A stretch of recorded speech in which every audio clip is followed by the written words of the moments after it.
Oh, I didn't have my countdown in. I think I'm in. I didn't have my sound on. Okay, so today we are going to talk about how to divide polynomials. We're going to do some long division. So hopefully you kind of remember how that goes. Just as maybe a quick reminder here, let me grab a little Post-it.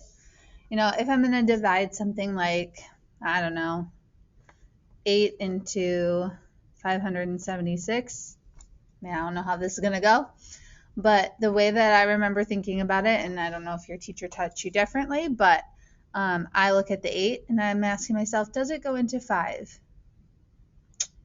No, it doesn't. So I skip the 5. I'm thinking, okay, 8, how many times is that going to 56? I think that's 7, because 7 times 8 is 56. I think that's what I said, but yeah. How many times is 8 going to 57? That would be 7 times, because 7 times 8 is 56. And then we subtract, which is 1. And I bring down the 16. Oh my goodness, look at me dividing evenly. What the heck? And then I look at 8. How many times is that going to 16? And that goes twice. 2 times 8 is 16. And then we subtract. And it went evenly because we ended with a 0. Now, sometimes when we don't go evenly, we would write like our answer as a fraction, like just in case we had something like this where maybe we subtracted and it was 1.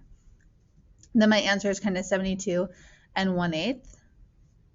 Or sometimes we just put remainder 1. Like, do you remember the good old remainder days? That was so nice. So yeah, we're going to do that on a much bigger scale now with polynomials. So a couple of things to think about on the top here. When we are dividing, each exponent after the biggest must be represented.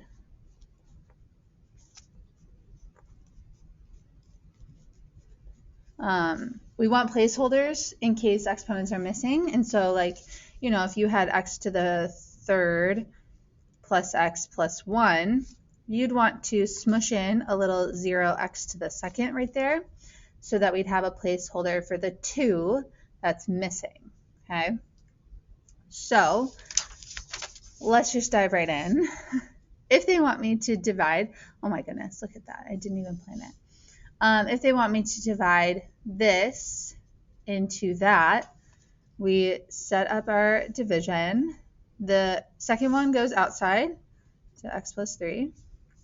And then we are missing an x squared here. So I'm going to have x to the third, and then I'm going to put my placeholder, so plus 0x squared. And then I'm going to write the rest of it, plus x plus 30. Because we have 3, 2, 1, none.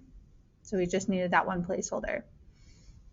And then actually, rather than thinking about how this one goes into that one, I just think about what multiplies. So like, what number times x is x to the third? So we're really just focused on the front numbers here. We don't really need to worry about the 3 or what the rest of this is right now. So like, what number times x will be x to the third? And that would be x squared. Okay, so once I decide what goes here, then we take this and we multiply it by all of that. So x squared times x is x to the third.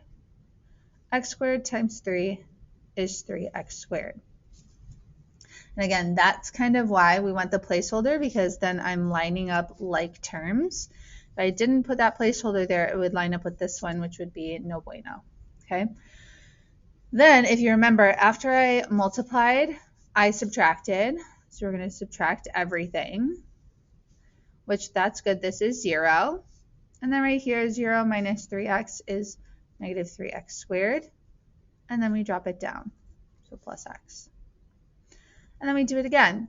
But now we're looking right here. So always front numbers. We're always looking at the front numbers.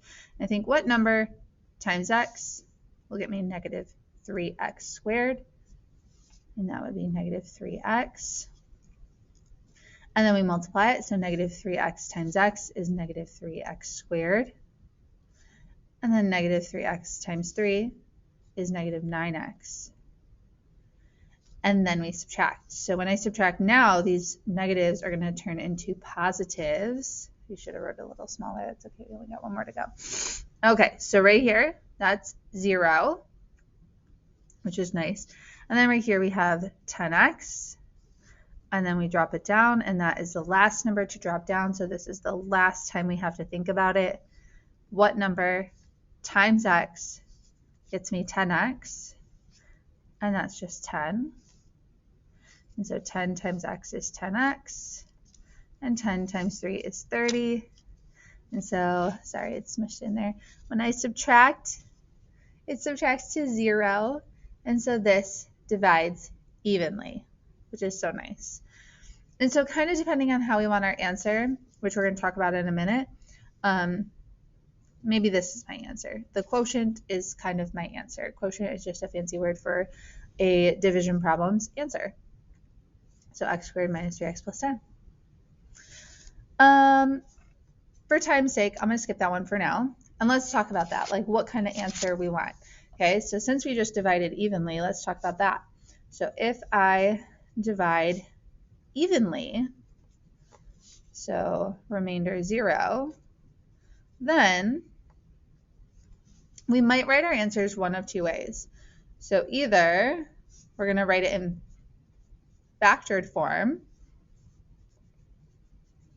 where I would put the divisor, which is like the smaller number, the second number, times the quotient. So I could put for this one x plus 3 times x squared minus 3x plus 10. So divisor quotient. Oh geez, stop being blurry.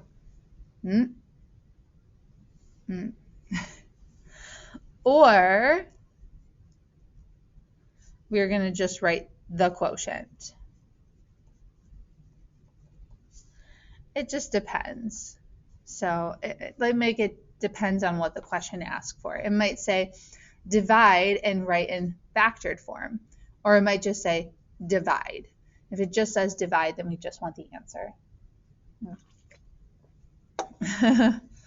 Okay, so let's try another one here. Alrighty, so like this question here, is x minus 6 a factor of that? Well, if I divide them and it divides evenly, I'll know. So let's try it. So we got x minus 6. We're going to divide that into this whole thing here. We have 3, 2, 1. So all my exponents are represented. So I don't need any placeholders. Okay, and so we're just focused on front numbers. Like what number times x is x to the third? And that's x squared. And then we multiply. So x to the third minus 6x squared. And then we subtract. So change the signs. This is 0. This is going to be 3x squared. And then we drop the next number down. Okay, focused on those front numbers. I'm thinking what times x is 3x squared? And that's 3x, positive, so plus. So 3x times x is 3x squared. And 3x times negative 6 is negative 18x. And then we subtract, so we change the signs. We get 0 here, which is what we wanted. Here we're going to get 2x. And then we drop down our negative 12, and that's the last number to drop down. And so we would be looking at those front numbers again. What number times x will get me 2x, and that's a 2. And so 2 times x is 2x, and 2 times 6 is negative 12. And then I subtract, so that is 0. So is x minus 6 a factor? Yes, because it divided evenly, which is so nice. Because then I could write it in factored form. Oh my word. So let's actually do that. I'm just going to totally ignore this example here. If I wrote it in factored form, we'd have x minus 6, the number we divided, and then our answer.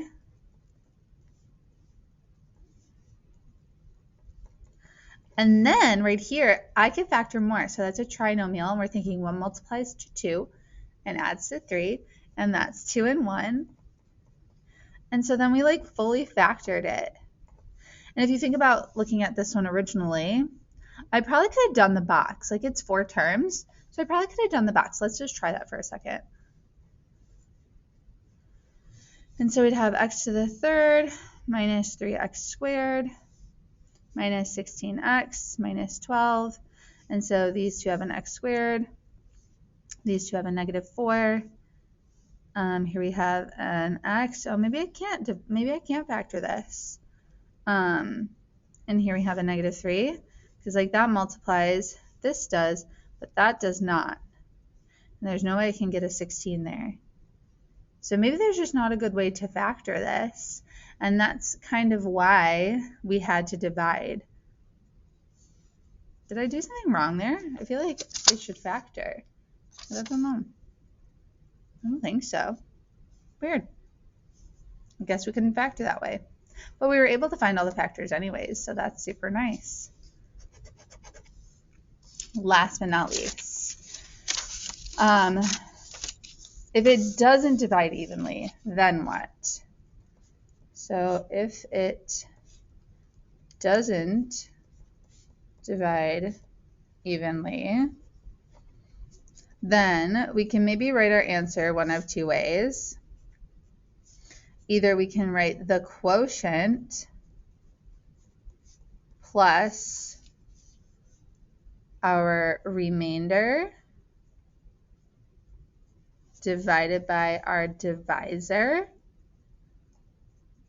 So kind of like, where did my Post-it note go? Right here.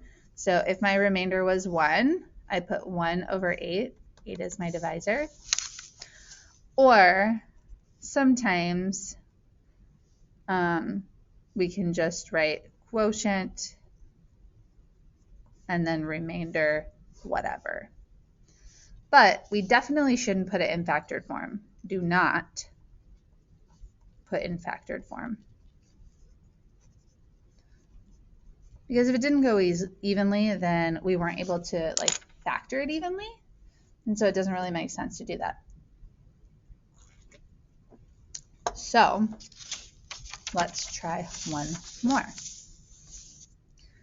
Alrighty, so we're going to have our divisor 2x minus 1 on the outside, everything else on the inside. So 2x to the 4th. Then I need a third and I don't have one, so I'm going to put a placeholder, 0x to the 3rd. But then I do have the 2, so minus 9x squared.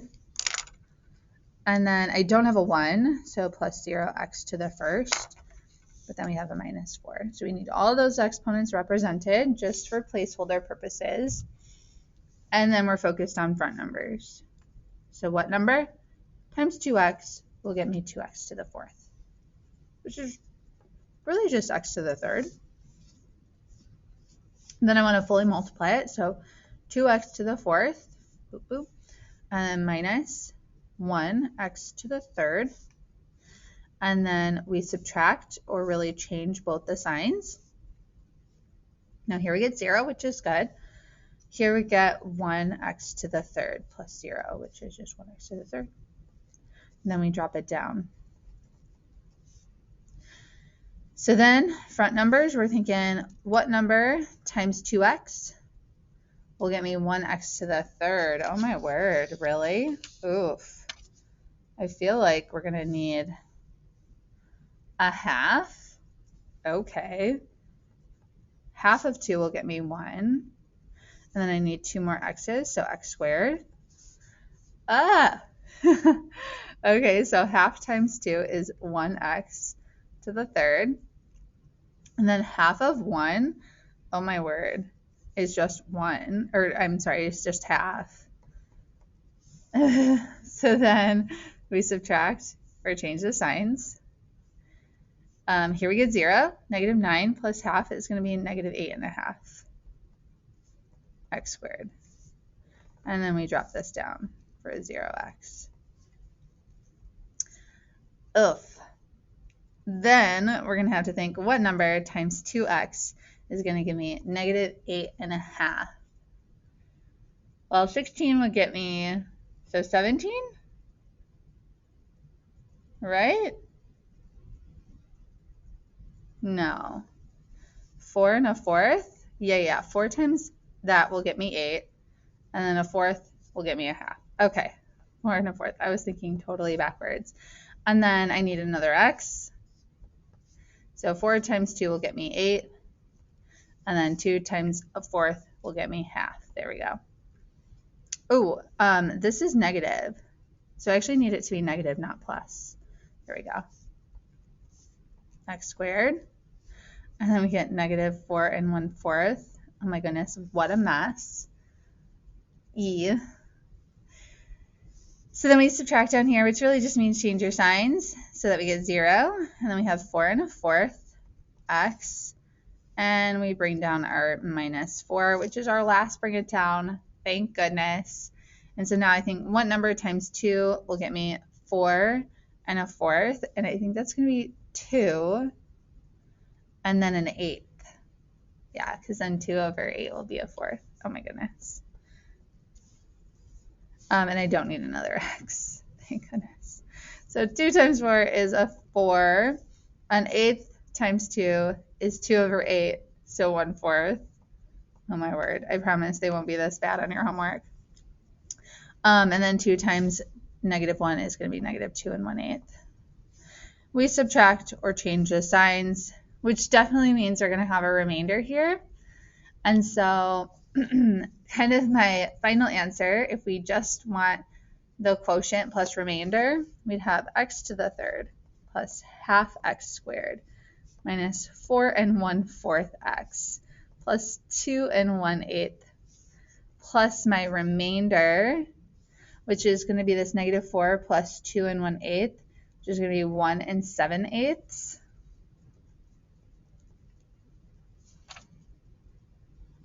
Or I might write it as x to the third plus 1/2, so or x squared minus 4 and 1/4 x plus 2 and 1/8 plus, I'm going to make this improper, so 15 over 8 times the 2x minus 1. What a mess. I promise they will be much nicer in your homework, but good luck, guys.